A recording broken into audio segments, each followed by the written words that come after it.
नमस्कार, आप देख रहे हैं कालचक्र। मैं हूं आपके साथ अंजलि आनंद और मेरे साथ हैं प्रश्न कुंडली विशेषज्ञ पंडित सुरेश पांडे जी। बहुत बहुत स्वागत है पंडित जी आपका। धन्यवाद। महारक्षक है, महाकवच है, महानाशक है, एक महामंत्र। देखिए सावन स्पेशल कालचक्र।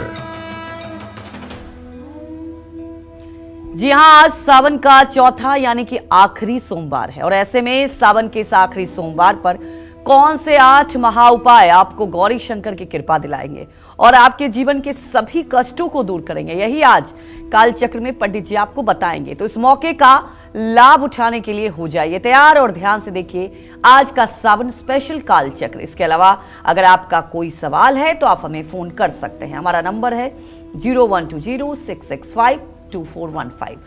तो आज सावन का चौथा और आखिरी सोमवार है, लेकिन आज के सोमवार को किन मायनों में खास कहा जा रहा है, पहले पंडित जी से ये समझते हैं। बताएं पंडित जी। देखिए, आज सावन का चौथा यानी आखिरी सोमवार है। आज सावन के आखिरी सोमवार के दिन रवि योग, सर्वार्थ सिद्धि योग का महासंयोग बना हुआ है। महासंयोग बनने के कारण आज का दिन भगवान भोलेनाथ की कृपा पाने के लिए और भी खास हो गया है। आर्थिक संकटों का समाधान करने के लिए आज शिव पूजन जरूर करना चाहिए। आज भगवान शिव और मां पार्वती की पूजा एक साथ करने से हर तरह के रोग, शोक, कष्ट दूर होते हैं। बीमारियों पर होने वाले खर्चों में कमी आती है। घर से बीमारियां दूर होती हैं। अविवाहित युवक युवतियों को योग्य जीवन साथी की प्राप्ति होती है। ये सावन का सोमवार अपने आप में बहुत महत्वपूर्ण है। वैसे तो हर सोमवार को 12 महीने जितने भी सोमवार हैं भगवान शिव की उपासना के लिए श्रेष्ठ माने गए हैं, लेकिन सावन के सोमवार कुछ अपने आप में विशेष महत्व रखते हैं। सावन के सोमवार इसलिए विशेष महत्व रखते हैं कि उस समय सोमवार का अधिपति ग्रह चंद्रमा और चंद्रमा की राशि कर्क और उसमें गोचर होता है सूर्य का। इसलिए सूर्य का गोचर जब कर्क राशि में होता है उस समय सावन का महीना होता है और उस समय भगवान शिव की आराधना पूजा का फल विशेष हो जाता है। और आप एक बात जान लीजिए, भगवान शिव के समान शीघ्र प्रसन्न होने वाला कोई देवता नहीं है। 10-10 हजार वर्षों तक एक अंगूठे पर खड़े होकर के तपस्या करने वाले लोगों ने श्री हरि का साक्षात्कार किया है, लेकिन ऐसा कुछ भगवान शिव के साथ नहीं है। भगवान शिव को तो जो पूरी शरणागति के साथ स्मरण करना शुरू कर दे और जो अपने आप को उनके श्री चरणों में समर्पित कर दे, नाथ सकल संपदा तुम्हारी, मैं सेवक समेत सुतनारी, भगवान शिव उसे स्वीकार कर लेते हैं। और एक बात अच्छी तरह से जान लीजिए, धर्म, अर्थ, काम, मोक्ष चारों पुरुषार्थों के दाता हैं ये भगवान शिव। भगवान शिव के साथ मां महागौरी की उपासना करने से मनुष्य की तमाम प्रकार की मनोकामनाएं पूर्ण होती हैं और यह जीवन साकार होता है। अगला जीवन, अगला जन्म या तो उच्च कुल में होता है और या तो मुक्ति मिलती है।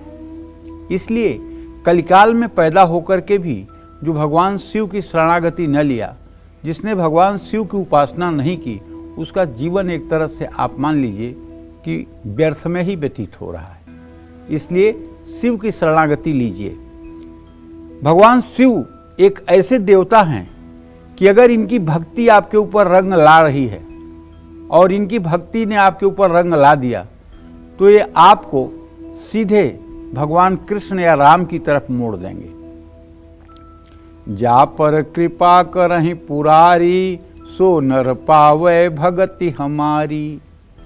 जिस पर भगवान शिव कृपा करते हैं वही हमारी भक्ति, ये राम जी कहते हैं, वही हमारी भक्ति पाता है। शिवद्रोही मम दास कहावा, सो नर सपन मोहि न भावा।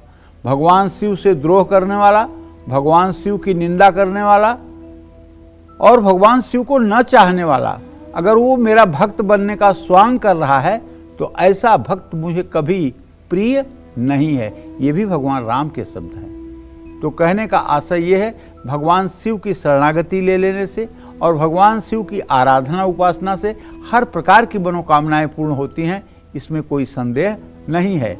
जय मां विंध्यवासिनी।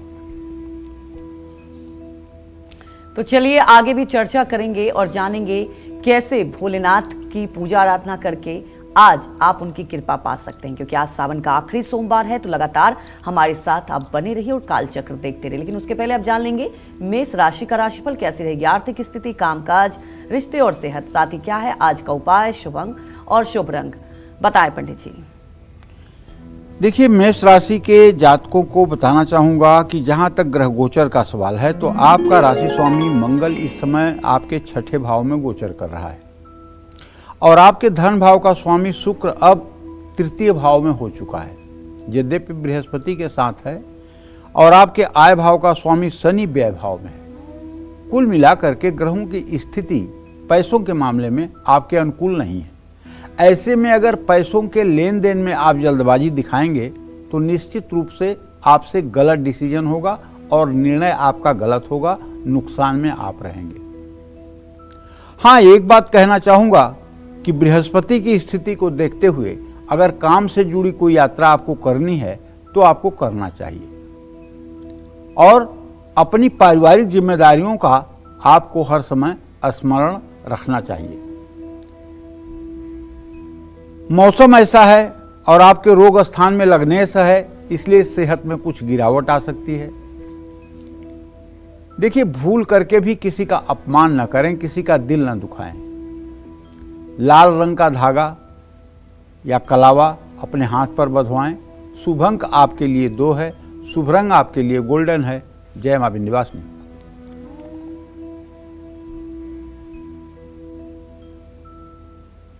तो धन लाभ पाने के लिए सावन के आखिरी सोमवार कैसे करें शिव गौरी की पूजा, क्या करें उपाय और किस मंत्र का करें जप, आइए जानते हैं पंडित जी से। बताएं पंडित जी।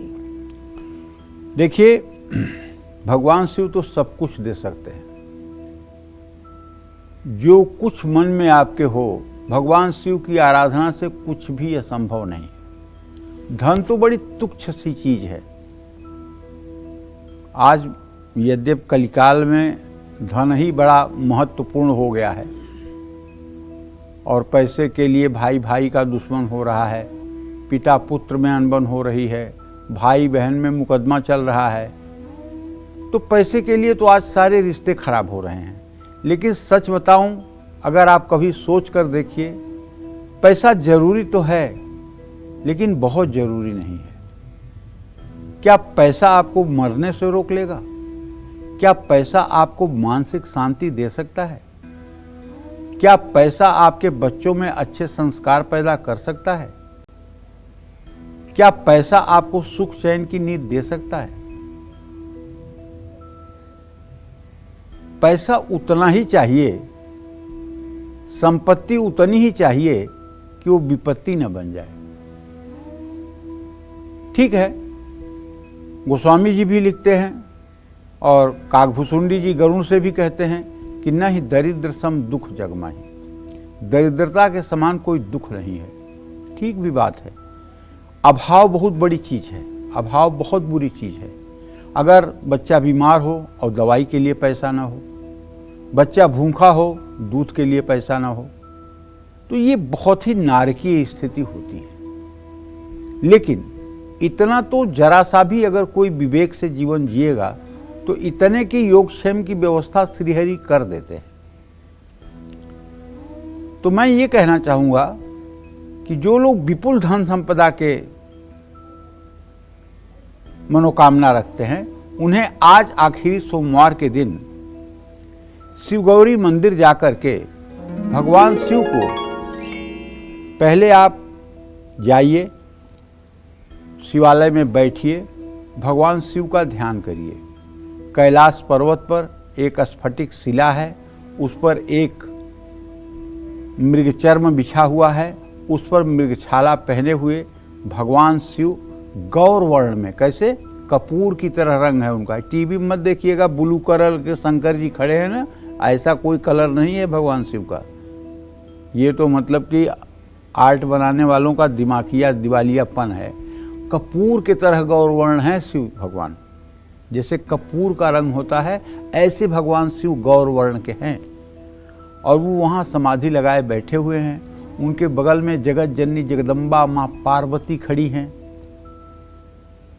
कोटि कोटि काम को मतलब लज्जित कर रही हैं। उनकी ऐसी शोभा दीप्यमान है कैलाश पर। और शिवगण आज सामने बैठ करके भगवान शिव की स्तुति कर रहे हैं। ये ध्यान करिए। ध्यान करने के बाद तब शिवलिंग पर सबसे पहले जल, फिर दूध, फिर गन्ने का रस, फिर शहद, फिर घी, फिर दही, इन सब चीज़ों से अभिषेक करिए। और मैंने बताया है कि आप अपने मोबाइल में YouTube में रुद्र सूक्त चालू कर लीजिए। रुद्र सूक्त के 16 मंत्र चलने लगेंगे। ओम नमस्ते रुद्रमन्यवः उतोतं ईशवे नमः, बाहुभ्याम मूतते नमः, याते शिवा तनूरुघोरा पापकाशिनी।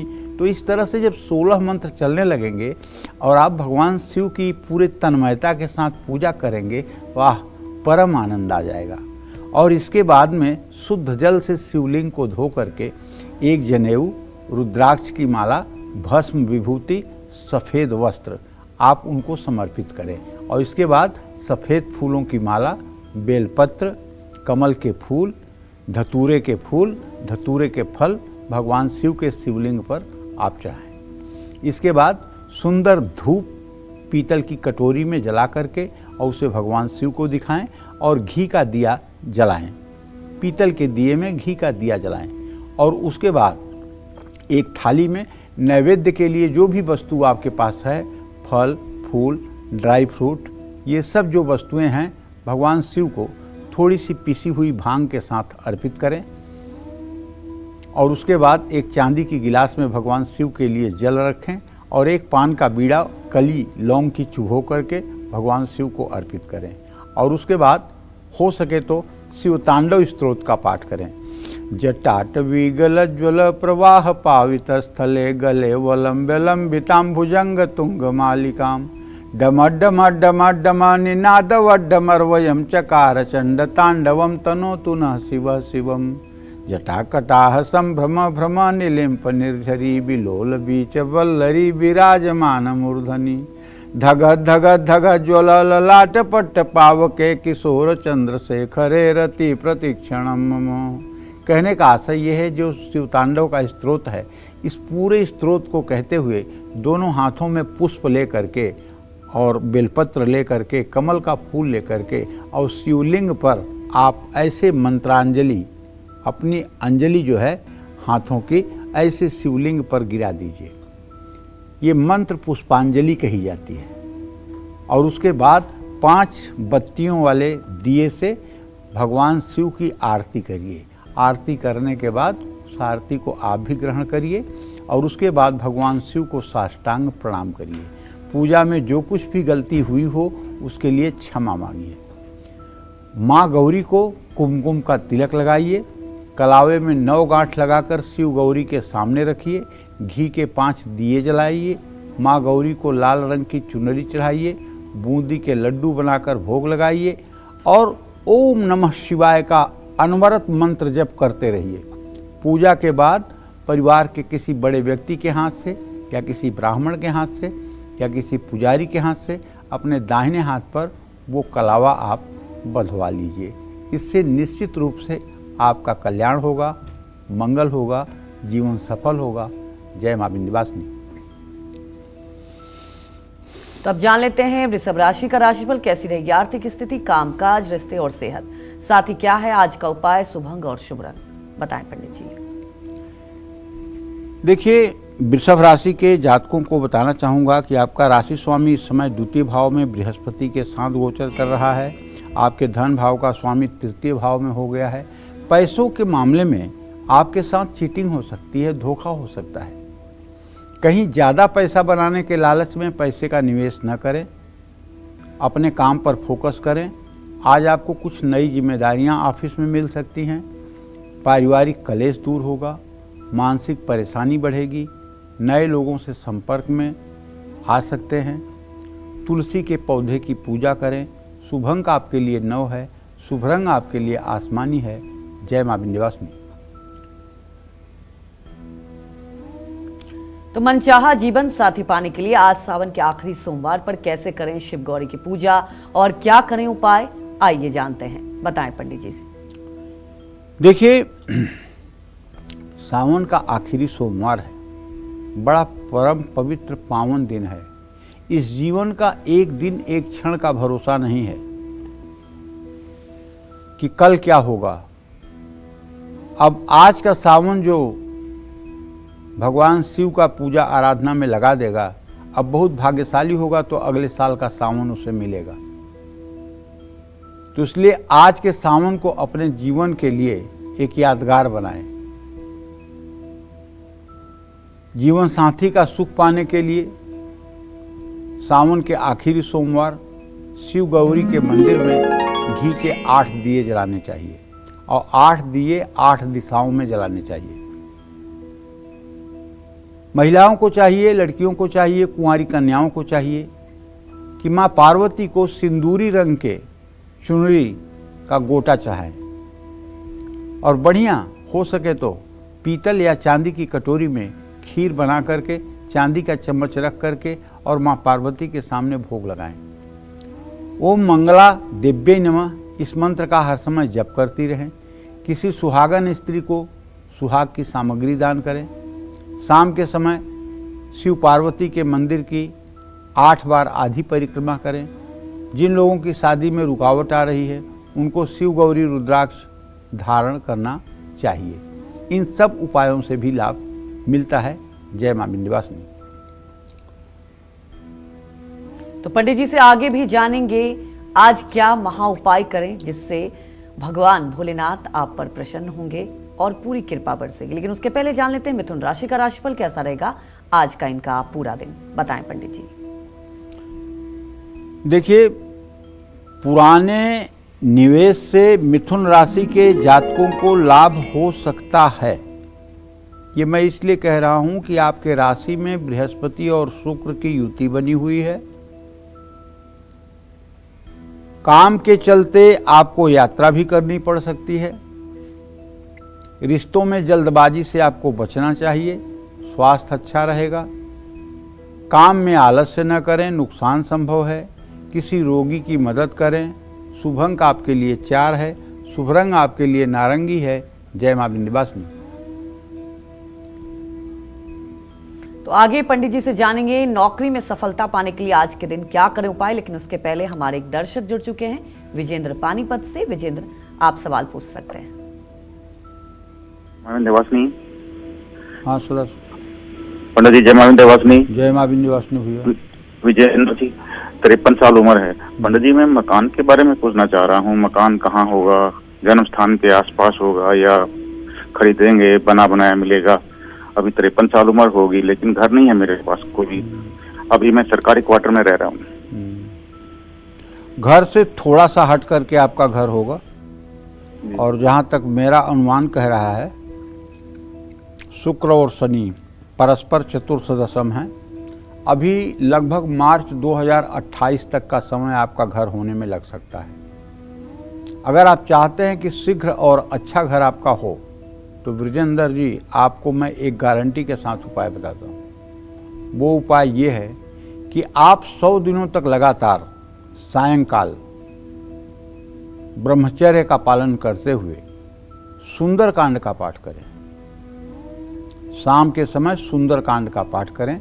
घी का दिया जलाकर हनुमान जी के चित्र के सामने लाल फूल चढ़ाकर और बढ़िया लड्डू और तुलसी के पत्ते का भोग लगाकर 100 दिनों तक लगातार आप मकान के लिए संकल्प करके और आप पाठ करें। इन 100 दिनों के पाठ में ही आपके मकान में आने वाली सारी दिक्कतें दूर हो जाएंगी और आपके सपनों का राजमहल बन के तैयार हो जाएगा। बस 100 दिनों की साधना से आपकी ये मनोकामना पूरी हो जाएगी। अगर ऐसा आप नहीं करते हैं तो फिर मार्च 2028 के बाद आपके मकान का योग बनेगा। जय मां विंध्यवासिनी।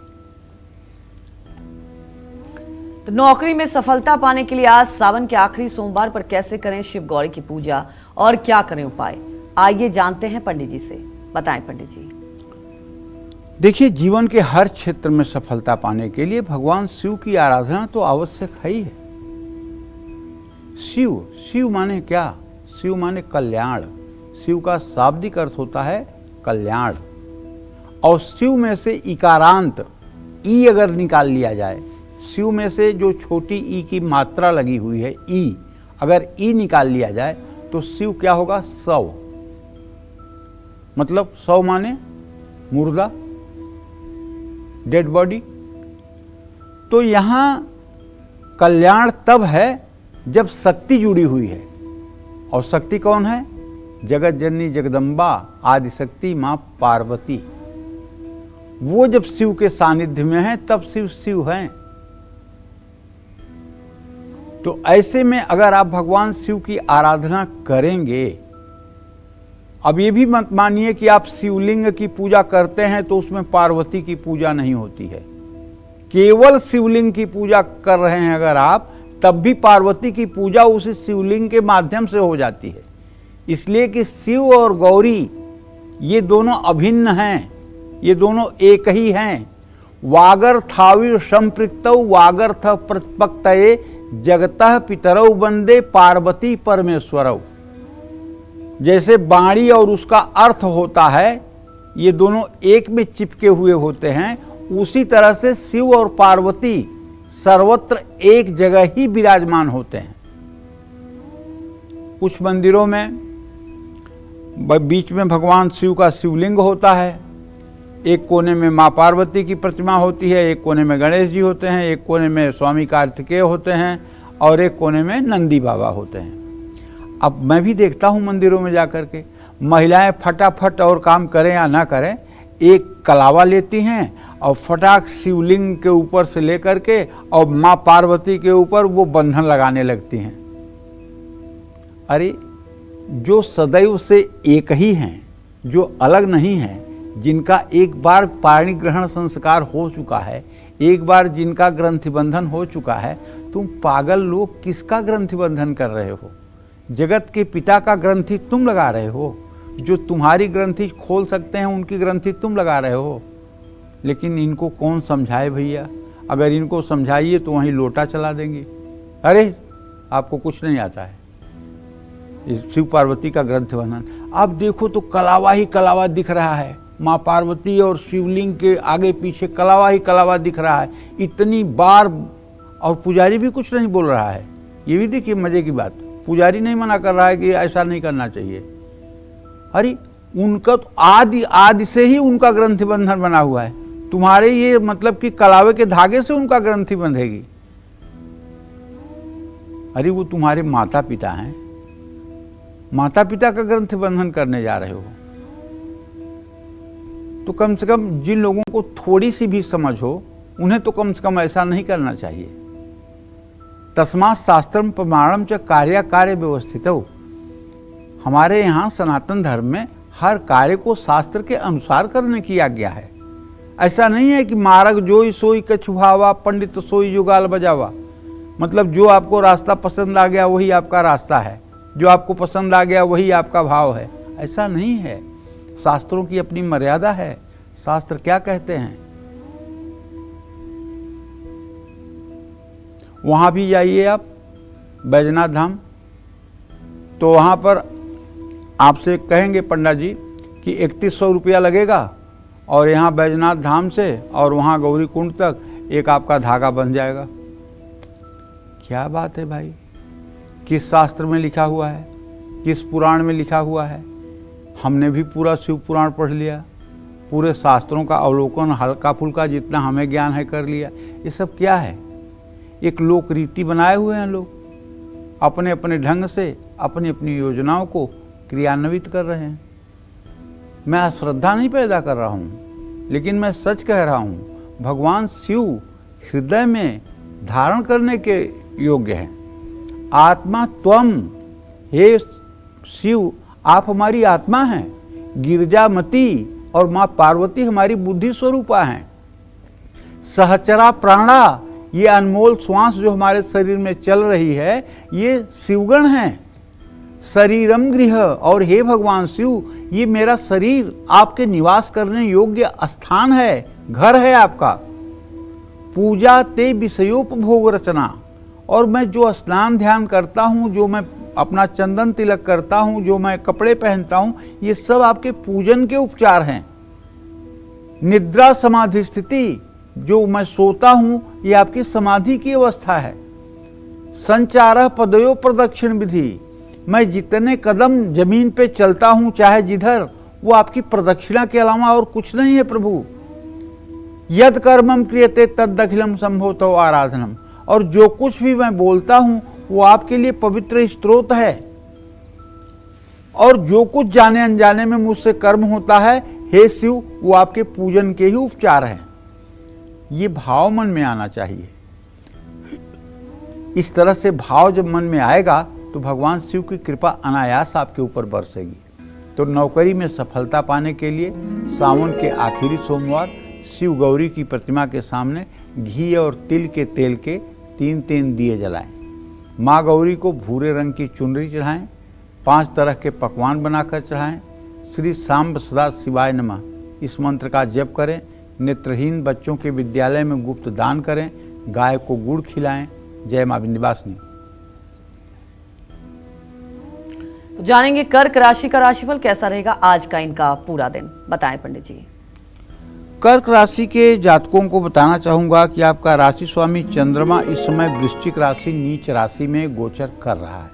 अब नीच राशि का चंद्रमा है तो आज हो सकता है कि आपका विवेक उतना अच्छा ना हो जितना रोज रहता है। तो आज कोई बड़ा इन्वेस्टमेंट या निवेश आपको नहीं करना चाहिए।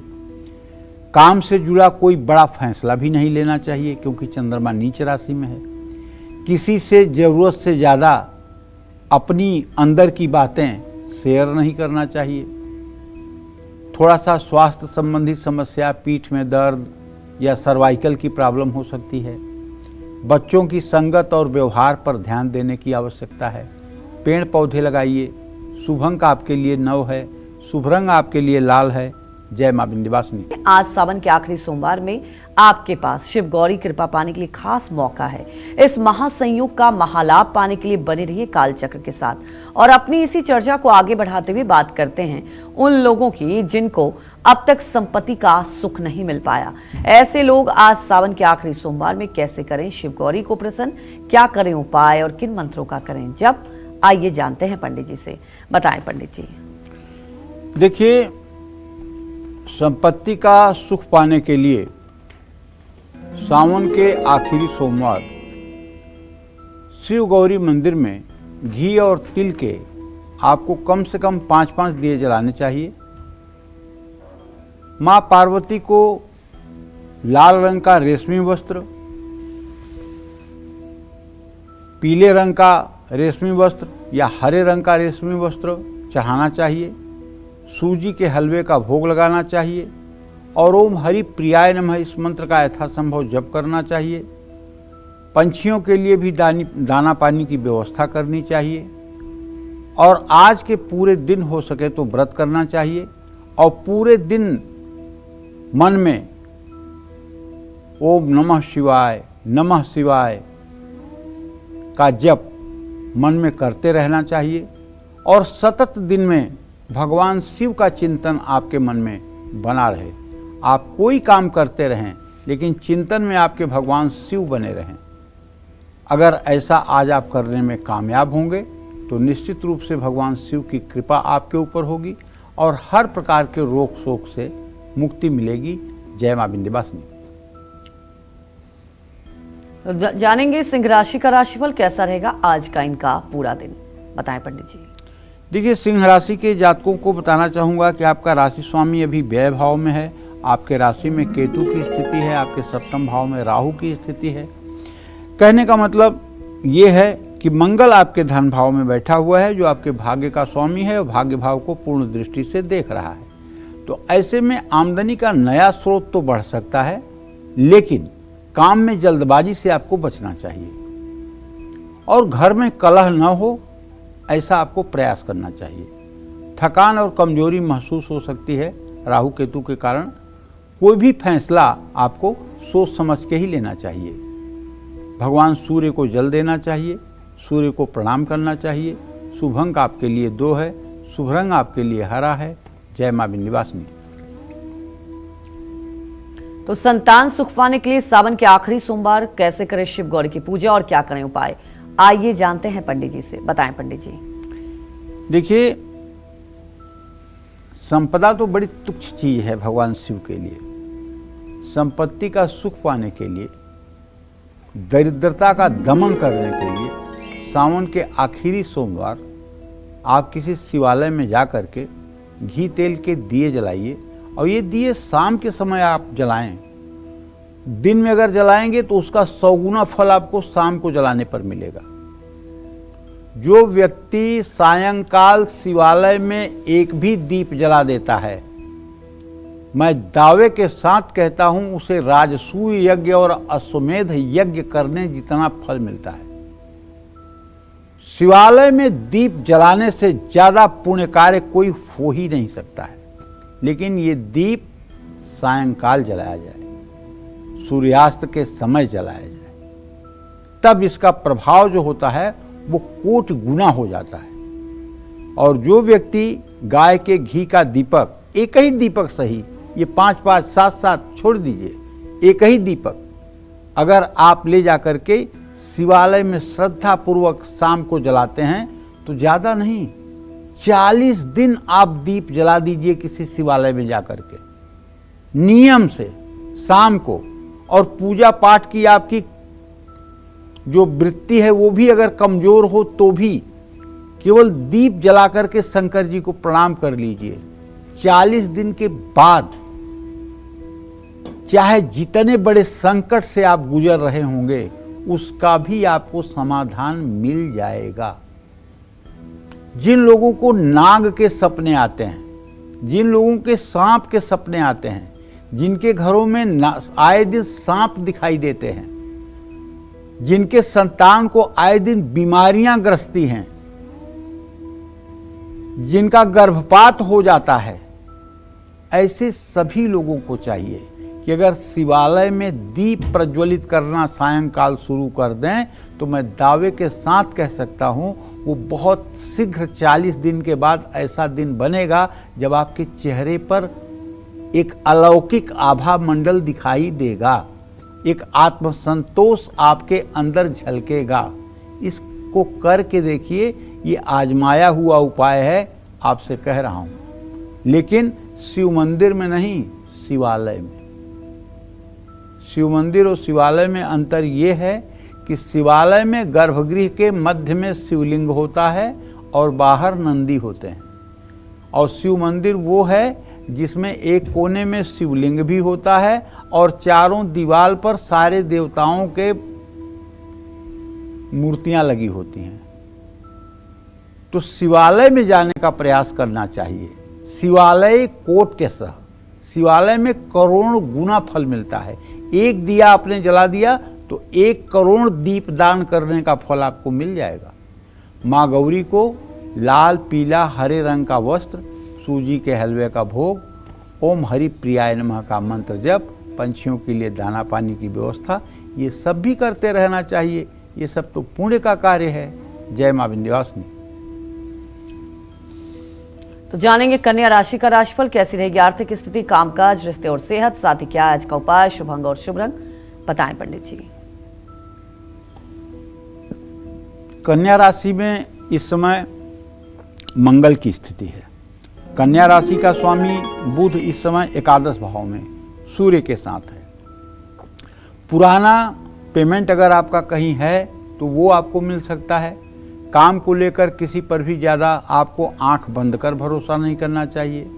बच्चों की ज़रूरतों को अनदेखा न करें। ज़रूरत से ज़्यादा भाग दौड़ सेहत बिगाड़ेगी। वाद विवाद से बचें। किसी भूखे व्यक्ति को भोजन कराएं। शुभ अंक आपके लिए 5 है। शुभ रंग आपके लिए भूरा है। जय मां विंध्यवासिनी। कारोबार में घाटा होता जा रहा है, तो आज सावन के चौथे यानी आखिरी सोमवार कैसे करें शिव पार्वती का पूजन, आइए जानते हैं पंडित जी से। बताएं पंडित जी। कारोबार में नुकसान हो रहा है तो सावन के आखिरी सोमवार शिव गौरी मंदिर में घी के 11 दिए जलाएं, माँ गौरी को बैगनी रंग के कपड़े अर्पित करें, खोए की मिठाई का भोग लगाएं, ओम महागौरी नमः मंत्र का जप करें, 11 जरूरतमंद लोगों को भोजन कराएं। देखिए, सावन का महीना दान पुण्य का महीना है। सावन के महीने में दीन दुखी लोगों की जितनी आप सेवा कर सकते हैं, भगवान शिव बहुत प्रसन्न होते हैं। दीन दुखियों की सेवा करने पर भगवान शिव कितना प्रसन्न होते हैं, इसकी कोई सीमा नहीं। और एक बात जान लीजिए, भगवान शिव का एक नाम और है, भूतनाथ। अगर कोई कहे कि अमुक व्यक्ति के ऊपर प्रेत बाधा है, ब्रह्म राक्षस है, जिन्न पकड़ा हुआ है, बहुत लोग ऐसे होते हैं जो इस मानसिकता के शिकार होते हैं, उससे आप ट्रायल के लिए ओम नमः शिवाय कहवाइए। अगर वो ओम नमः शिवाय कह देगा तो आप मान लीजिएगा कि इसके ऊपर कोई दोष नहीं है, और अगर वो आपकी हर जिद के बाद ओम नमः शिवाय न बोले तो समझ लीजिएगा कि इसके ऊपर प्रेतात्मा का दोष है। तब ऐसे व्यक्ति के उपचार के लिए 8000 महामृत्युंजय मंत्र से घी तिल चीनी और शहद से 8000 आहुति अग्निवास देख करके हवन करवा दीजिए। वो तत्काल सद्य ठीक हो जाएगा, चाहे जितनी बड़ी प्रेत बाधा होगी उससे निजात मिल जाएगी। लेकिन इसमें अग्निवास देखना चाहिए, इससे लाभ मिलेगा। जय मां विंध्यवासिनी। तो जानेंगे तुला राशि का राशिफल कैसा रहेगा आज का इनका पूरा दिन। बताएं पंडित जी। तुला राशि के जातकों को बताना चाहूंगा कि देखिए, आपका राशि स्वामी शुक्र इस समय भाग्य भाव में बृहस्पति के साथ, धन भाव का स्वामी व्यय भाव में है। धनहानि का योग बना हुआ है भाई, खूब सावधान रहिएगा, क्योंकि आपके व्यय का स्वामी धन के भाव में है। काम में सोच समझकर फैसला लीजिएगा, कहीं कोई डिसीजन आपके लिए बैकफायर ना कर दे। परिवार के साथ घूमने का प्लान बनेगा। परिवार के बुजुर्गों की सेहत का भी ध्यान रखिए। आज किसी भी विवाद से बचने की कोशिश करिए। कुत्ते को रोटी खिलाइए। शुभ अंक आपके लिए 1 है, शुभ रंग आपके लिए नीला है। जय मां विंध्यवासिनी। अगर आपका भी मैरिड लाइफ करवाहट से भर गया हो तो आपको आज सावन के आखिरी सोमवार कौन सा खास उपाय करना चाहिए, ये जानते हैं पंडित जी से। बताएं पंडित जी। देखिए, वैवाहिक जीवन में अगर मनमुटाव बढ़ रहा है तो आज सावन के आखिरी सोमवार शिव गौरी मंदिर में घी के 11 दिए जलाएं। माँ गौरी को श्रृंगार सामग्री अर्पित करें। पति पत्नी दोनों गौरी शंकर रुद्राक्ष धारण करें। हर दिन शिव गौरी के मंदिर जाकर सुगंधित फूल चढ़ाएं।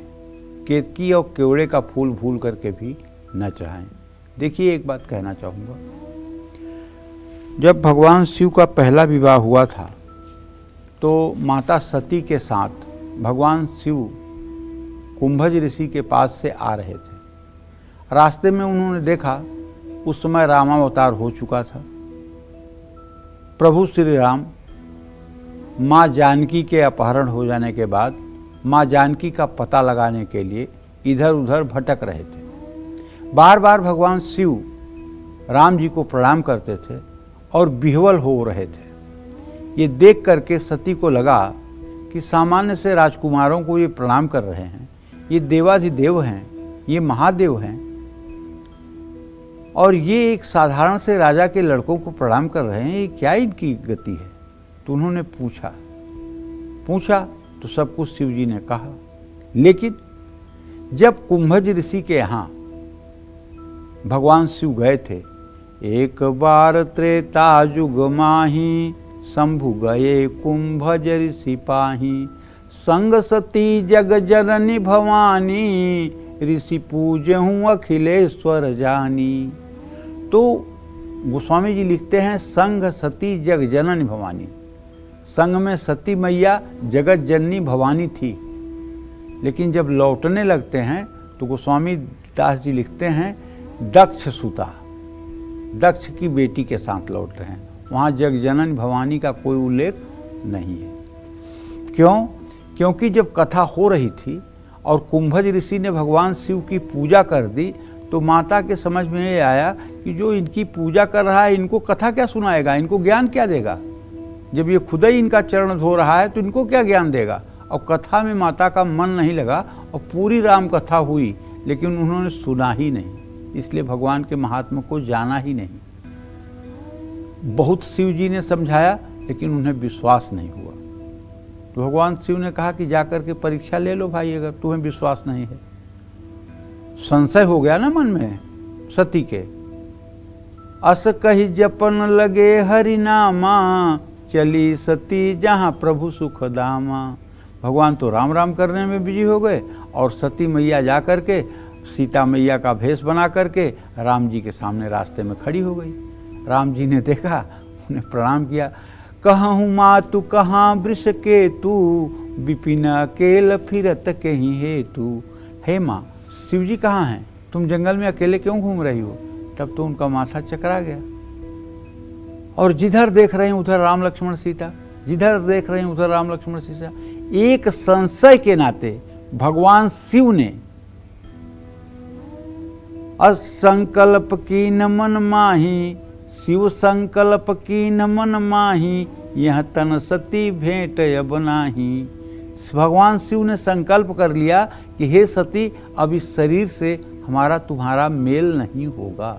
भैया, एक संशय पर अगर शिव पार्वती को त्याग सकते हैं तो आज के वैवाहिक जीवन में यदि शक पति और पत्नी के बीच में उत्पन्न हो रहा है तो आप बताइए वैवाहिक जीवन कैसे चलेगा।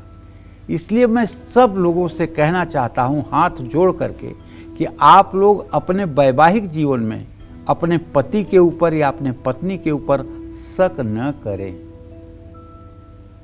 बिल्कुल शक न करें और एक दूसरे के प्रति पवित्र भाव से जीवन निर्वाह का पूरा प्रयास करें, क्योंकि आपके हर गोपनीय और प्रकट कार्य को भगवान के कैमरे में देखा जा रहा है, इसका हिसाब होगा। इसलिए बिल्कुल संशय अपने वैवाहिक जीवन में कहीं से भी जन्म लेने न दें। इसलिए मैंने ये कथा बताया कि अगर संशय होने पर माँ सती को भगवान शिव छोड़ सकते हैं या वियोग हो सकता है तो आज क्यों कुछ नहीं हो सकता। इसलिए संशय और शक को जगह मत दीजिए। जय मां विंध्यवासिनी। तो अब जान लेते हैं वृश्चिक राशि का राशिफल कैसा रहेगा आज का इनका पूरा दिन, बताएं पंडित जी। वृश्चिक राशि के जातकों को बताना चाहूंगा कि देखिए, आपके राशि में इस समय नीच का चंद्रमा गोचर कर रहा है आज, और 2 केंद्रों में पापग्रह भरे पड़े हुए हैं, राहु केतु। लेकिन आपके धन भाव का स्वामी धन भाव को पूर्ण दृष्टि से देख रहा है, तो आमदनी का जरिया बढ़ सकता है। अगर नौकरी के लिए आप प्रयास कर रहे हैं तो नई नौकरी मिल सकती है। अपने संबंधों को सुधारने की कोशिश करिए। लापरवाही से सेहत बिगड़ सकती है और नकारात्मक सोच से दूर रहिए, गलत काम से बचिए। चंदन का तिलक लगाइए। शुभ अंक आपके लिए 5 है, शुभ रंग आपके लिए गोल्डन है। जय मां विंध्यवासिनी। अगर आपको पढ़ाई में मुश्किलों का सामना करना पड़ रहा है या आपको कोई और परेशानी हो रही है तो आपको सावन के आखिरी सोमवार कौन से आसान और अचूक उपाय करने चाहिए, आइए जान लेते हैं पंडित जी से। बताएं पंडित जी।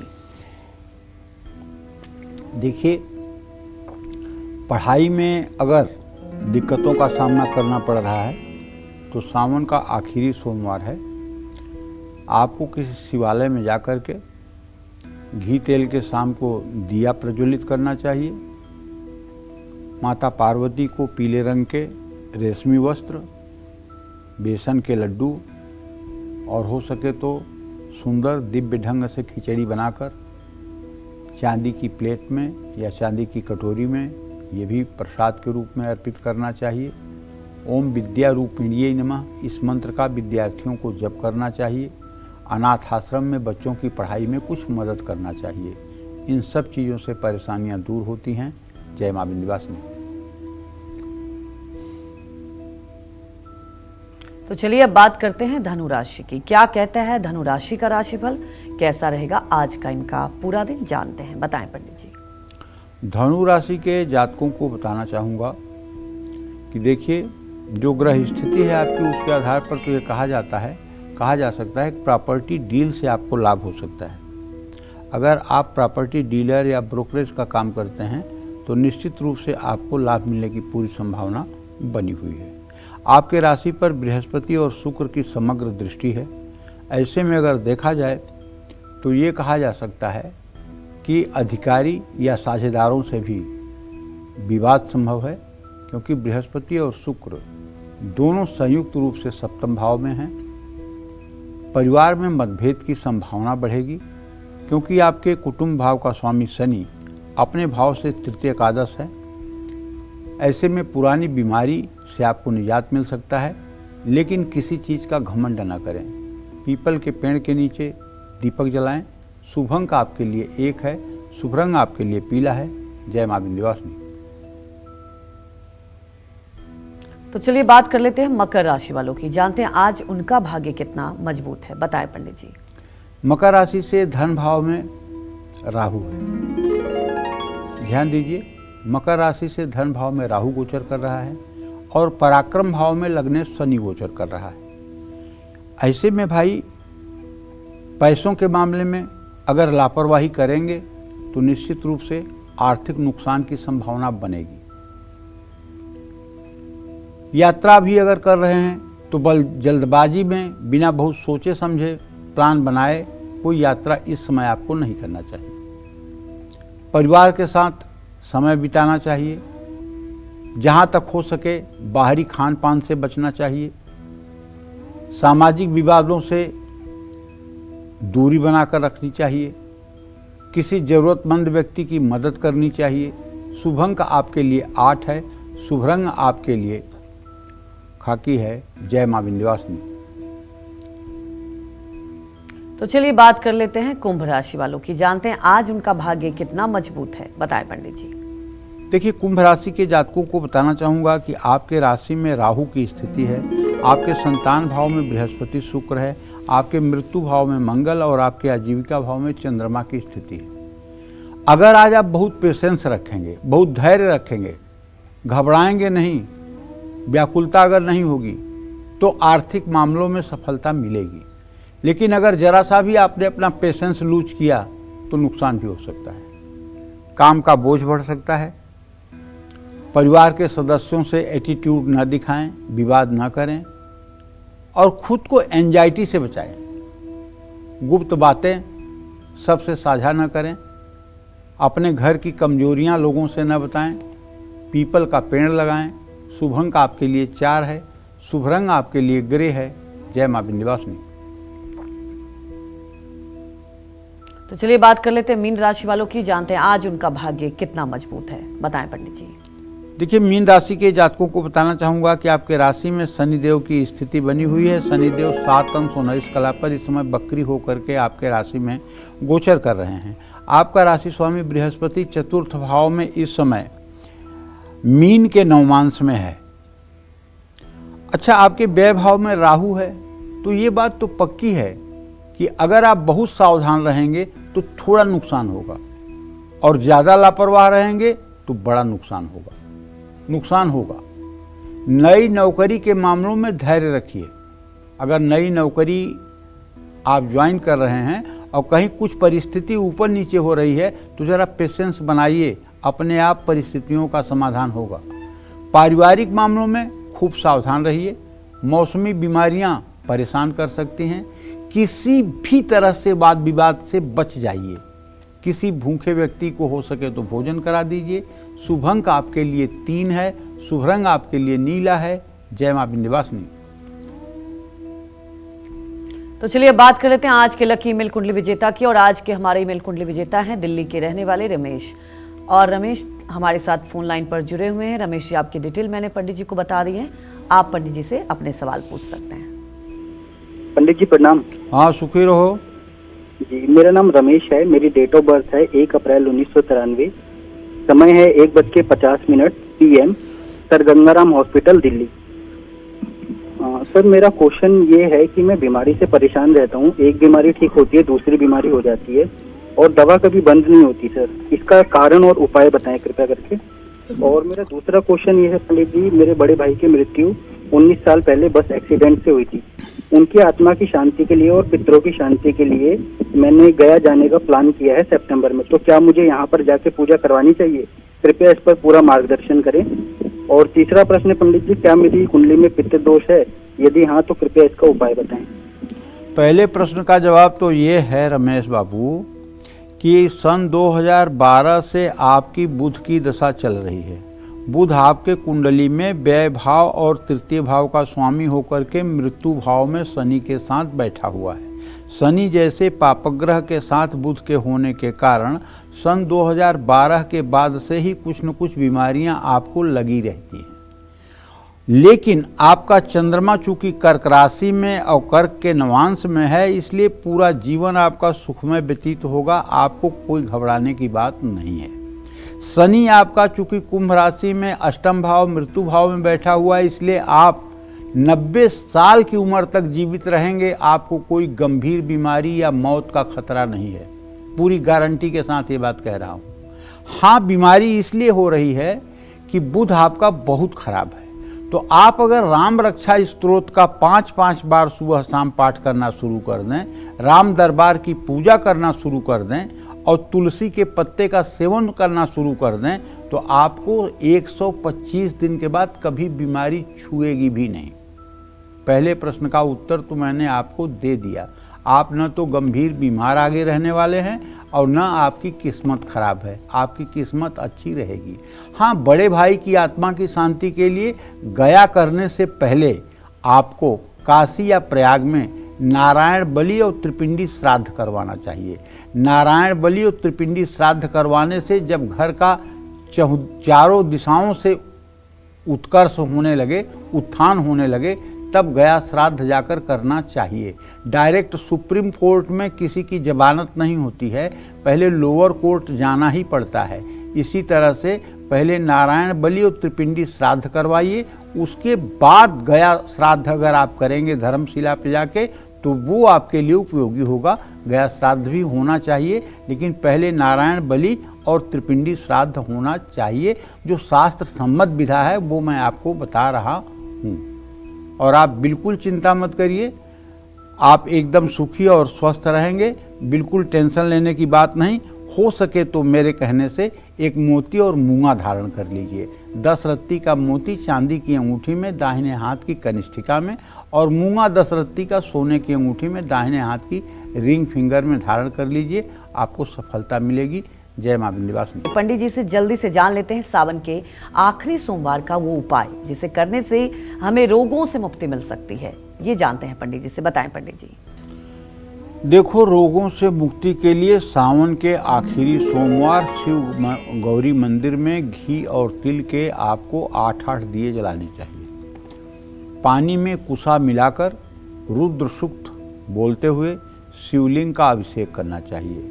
माँ गौरी को नीले रंग के कपड़े अर्पित करना चाहिए। इमरती और उड़द की दाल के बड़े बना करके भी भोग लगाना चाहिए। ज़रूरतमंद लोगों की दवाई का इंतजाम करना चाहिए। गरीब बीमार लोगों की मदद करना चाहिए। और शिवालय में बैठकर उत्तर मुँह करके ओम जूम सह इस मंत्र का अगर लगातार आपने 100 माला जप आज कर लिया तो चाहे कितना भी आपका कोई स्वजन गंभीर बीमारी का शिकार हो, चाहे कितना भी बड़े कष्ट में हो, चाहे वो वेंटिलेटर पर हो और चाहे कोमा में हो, अगर आज सोमवार को आपने ओम होम जूम सह इस मंत्र का 100 माला जप कर लिया शिवालय में बैठकर, तो मैं दावे के साथ कह सकता हूँ चमत्कार होगा और उस व्यक्ति को दीर्घायु जीवन की प्राप्ति होगी और डॉक्टरों की दवाइयाँ काम करने लगेंगी। इसमें कोई असंभव नहीं है, क्योंकि भगवान शिव की शक्ति को कोई चैलेंज नहीं कर सकता है। और भगवान शिव आशुतोष औढ़रदानी हैं। असंभव को संभव करने की सामर्थ्य है इनके अंदर। बस इनकी आराधना और इनकी साधना कभी निष्फल नहीं होती है। जय मां विंध्यवासिनी।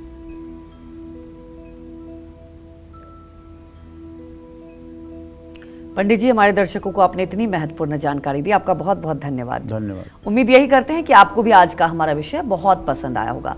कल फिर एक नए विषय और आपकी परेशानियों को दूर करने के लिए ढेर उपाय लेकर आएंगे हम पंडित सुरेश पांडे जी के साथ। तब तक काल चक्र की पूरी टीम को अनुमति दीजिए। नमस्कार।